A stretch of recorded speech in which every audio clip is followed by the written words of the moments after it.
So, ito mga palangga ang ating ulam, tanghalian. So, busog pa naman kaya, ayan. Ito muna. So, kanina ko pa ito niluto kasi alas 9 na kasi kami kumain kanina. So, ayan. Gulay is life. So, yummy.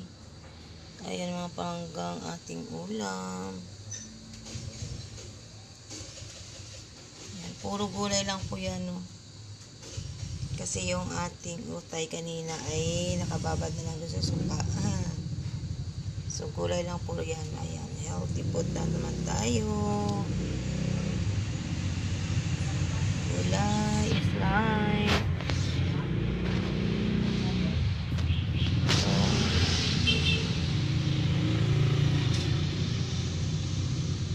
kain tayo!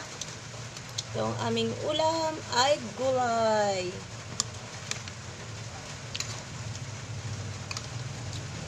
Lalagay tayo ng gulay dito sa ating plato.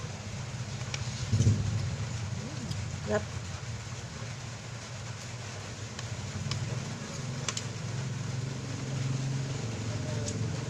May natira pa kaming atay. Ito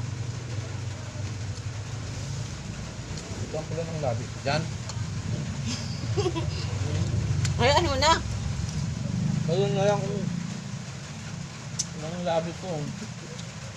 Tiki mo na sa ito niya. Namamali labi pa. Hindi ko na ayos ng kanina. Napindot mo yung kanina eh.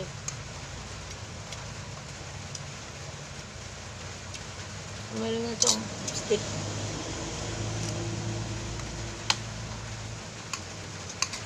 Kain tayo.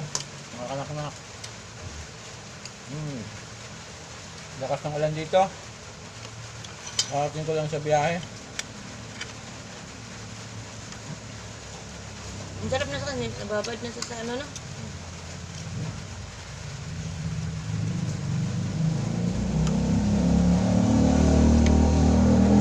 Yung gulay namin, niluto namin tanghalian kasi kakain kami. Nabusog kami.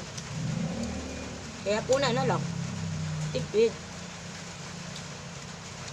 Nag-merienda kasi kanina.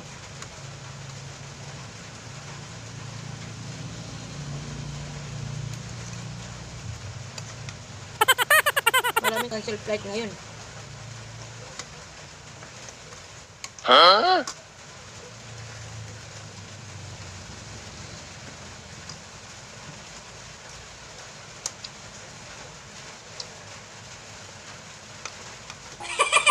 Mukha ko daw si Mama ni Chris, si Mama Yolanda. Nakakalumanak yun.